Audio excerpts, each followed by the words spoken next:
Duties and responsibilities of store keeper.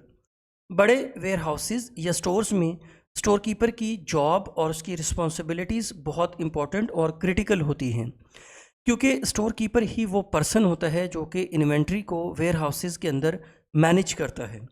Store keeper he inventory को receive करता है, उसको सॉर्ट करता है, उसको उसकी डेजिग्नेटेड लोकेशन के ऊपर प्लेस करता है, इन्वेंट्री को इशू करता है, इन्वेंट्री की रिकॉर्ड कीपिंग करता है। तो स्टोर कीपर की जॉब बहुत इंपॉर्टेंट और क्रिटिकल होती है। इस वीडियो के अंदर हम उसकी डिफरेंट ड्यूटीज़ और रिस्पॉन्सिबिलिटीज़ को वन बाय वन डिटेल के साथ स्टडी करेंगे। स्टोर कीपर की ड्यूटीज़ और रिस्पॉन्सिबिलिटीज़ को स्टडी करने से पहले हम ये देखते हैं कि स्टोर क्या होता है, स्टोर कीपिंग क्या होती है और स्टोर कीपर क्या होता है। स्टोर वो फिज़िकल लोकेशन होती है, वो प्लेस होती है जहाँ पे इन्वेंट्री को स्टोर किया जाता है। और स्टोर कीपिंग वो प्रोसेस होता है जिसके थ्रू इन्वेंट्री को हैंडल किया जाता है, उसको स्टोर किया जाता है। और स्टोर कीपर वो पर्सन होता है जो कि इन्वेंट्री के रिलेटेड जितनी भी एक्टिविटीज़ होती हैं उनको मैनेज करने में, उनको डील करने का एक रिस्पॉन्सिबल पर्सन होता है। स्टोर कीपर की ड्यूटीज़ या रिस्पॉन्सिबिलिटीज़ को हम वन बाय वन डिटेल के साथ स्टडी करते हैं। वेयर हाउसेज या स्टोर्स के अंदर डिफरेंट इन्वेंट्री आइटम्स को रिसीव करना, ये रिस्पॉन्सिबिलिटी होती है स्टोर कीपर की। वेयर हाउस या स्टोर के अंदर जो इन्वेंट्री रिसीव होती है उसकी इंस्पेक्शन करना, उसकी क्वांटिटी और क्वालिटी को चेक करना कि उसकी क्वांटिटी और quality as per purchase order है या नहीं है, कौन सी आइटम्स डैमेज है, मिसिंग है या अंडर स्पेसिफिकेशन आइटम्स हैं। इन्वेंट्री को वेयर हाउस के अंदर रिसीव करना ये एक बड़ी रिस्पॉन्सिबिलिटी होती है स्टोर कीपर की। नेक्स्ट उसकी रिस्पॉन्सिबिलिटी होती है स्टोरेज एंड ऑर्गेनाइजेशन। जब इन्वेंट्री रिसीव हो जाती है तो फिर इन्वेंट्री को उसकी डेजिग्नेटेड लोकेशन के ऊपर स्टोर करना, क्योंकि वेयर हाउस की स्पेस जो होती है ना वो बहुत इंपॉर्टेंट होती है, बहुत एक्सपेंसिव होती है। तो स्पेस को इफेक्टिवली यूटिलाइज करना और जो इन्वेंट्री आइटम्स होती है ना उनकी एक डेजिग्नेटेड प्लेस होती है। अब वेयर हाउस के अंदर चूँकि थाउजेंड्स ऑफ आइटम्स होती हैं, उसके अंदर इलेक्ट्रॉनिक्स आइटम्स भी होते हैं, उसके अंदर केमिकल्स भी होते हैं, उसके अंदर डिफरेंट मैकेनिकल आइटम्स हो सकती हैं, डिफरेंट इक्विपमेंट हो सकते हैं।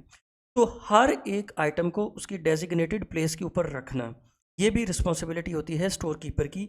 जब उसको डेजिग्नेटेड लोकेशन के ऊपर रखा जाता है तो फिर उसकी आइडेंटिफिकेशन या जब उसको पिक करने की ज़रूरत पड़ती है तो वो बहुत आसान हो जाता है। डिफरेंट इन्वेंट्री आइटम्स के लिए जो स्टोरेज की कंडीशंस हैं वो डिफरेंट होती हैं। तो हर एक आइटम के लिए सेफ़ और प्रॉपर स्टोरेज कंडीशन को इंश्योर करना ये भी ज़िम्मेदारी होती है स्टोर कीपर की। हाउस कीपिंग को इंश्योर करना। नेक्स्ट इंपॉर्टेंट टास्क है इन्वेंट्री मैनेजमेंट। इन्वेंट्री मैनेजमेंट का मतलब ये है कि जैसे ही इन्वेंट्री रिसीव होती है तो उसको रिकॉर्ड में अपडेट करना, और इसी तरह जैसे ही इन्वेंट्री इशू हो जाती है तो भी रिकॉर्ड को अपडेट करना कि हर वक्त एक्चुअल स्टेटस अवेलेबल हो कि इस वक्त कितनी इन्वेंट्री आइटम अवेलेबल हैं, स्टॉक कितना है। स्टॉक लेवल को मॉनिटर करना, उसको चेक करना ताकि शॉर्टेज भी ना होने पाए और ओवर स्टॉक भी ना होने पाए। नेक्स्ट इंपॉर्टेंट रिस्पॉन्सिबिलिटी है इशूइंग गुड्स। अब वेयर हाउस के अंदर जो इन्वेंट्री आइटम्स आ जाती है ना, तो जैसे जैसे उनकी रिक्वायरमेंट आती है ना तो उस इन्वेंट्री आइटम्स को इशू भी किया जाता है। जो डिफरेंट डिपार्टमेंट्स होते हैं एक ऑर्गेनाइजेशन के, उनको डिफरेंट इन्वेंट्री आइटम्स चाहिए होते हैं।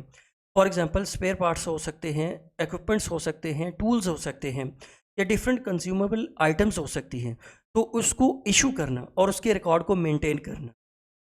नेक्स्ट है डॉक्यूमेंटेशन एंड रिकॉर्ड कीपिंग।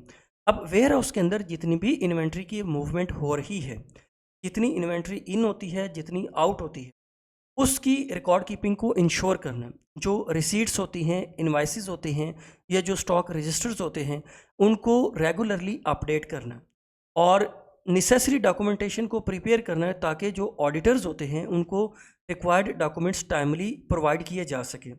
या जब मैनेजमेंट को वेयर हाउस के रिलेटेड कोई रिपोर्ट चाहिए होती है, कोई डेटा चाहिए होता है, तो वो अवेलेबल हो ताकि मैनेजमेंट ने अगर उसके रिलेटेड कोई डिसीजन मेकिंग करनी है तो उनको रिक्वायर्ड डेटा टाइम पे मिल सके। नेक्स्ट जॉब होती है क्वालिटी एंड सेफ्टी कंट्रोल।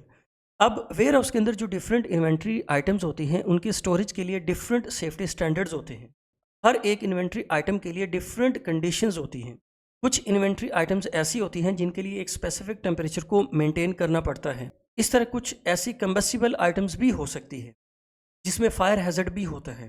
ऐसी इन्वेंट्री आइटम्स की स्टोरेज के लिए उनके जो रेलिवेंट सेफ्टी स्टैंडर्ड्स होते हैं उनको इम्प्लीमेंट करना। पर्सनल प्रोटेक्टिव इक्विपमेंट यानी पीपीईज को यूज़ करना।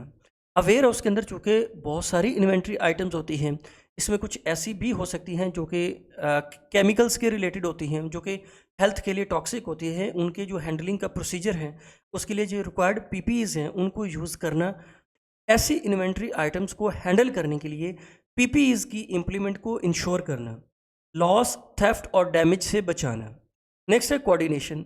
एक ऑर्गेनाइजेशन या कंपनी के अंदर डिफरेंट डिपार्टमेंट्स काम करते हैं।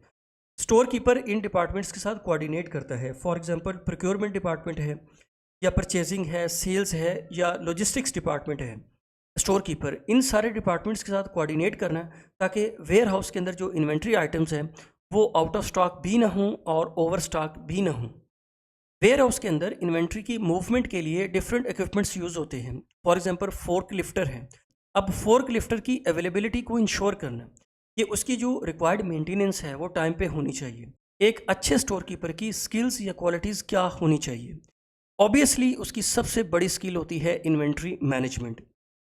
इन्वेंट्री के रिलेटेड जितनी भी एक्टिविटीज़ होती हैं उनको इफ़ेक्टिवली और एफिशिएंटली एग्जीक्यूट करना, इन्वेंट्री को मैनेज करना, ये सबसे बड़ी ज़िम्मेदारी होती है स्टोर कीपर की। ऑर्गेनाइजेशन स्किल्स, चूँकि वेयर हाउस के अंदर मल्टीपल आइटम्स होती हैं, थाउजेंड्स ऑफ आइटम्स होती हैं, तो आइटम्स को उनकी डेजिग्नेटेड प्लेस के ऊपर रखना, ताकि जैसे ही किसी इन्वेंट्री आइटम को पिक करने की रिक्वायरमेंट आती है तो फ़ौरन से उसकी डेजिग्नेटेड लोकेशन से उस आइटम को पिक किया जा सके। इन्वेंट्री को सॉर्ट करना, उसको ऑर्गेनाइज करना, इन्वेंट्री के रिलेटेड जो नेसेसरी डॉक्यूमेंटेशन है उसकी रिकॉर्ड कीपिंग करना, basic computer skills, for example MS word है, एक्सेल है या एक्सेस है। इसी तरह जो इन्वेंट्री मैनेजमेंट का सॉफ्टवेयर अगर ऑर्गेनाइजेशन के अंदर यूज़ हो रहा है तो उसके ऊपर हैंड्स ऑन एक्सपीरियंस होना चाहिए।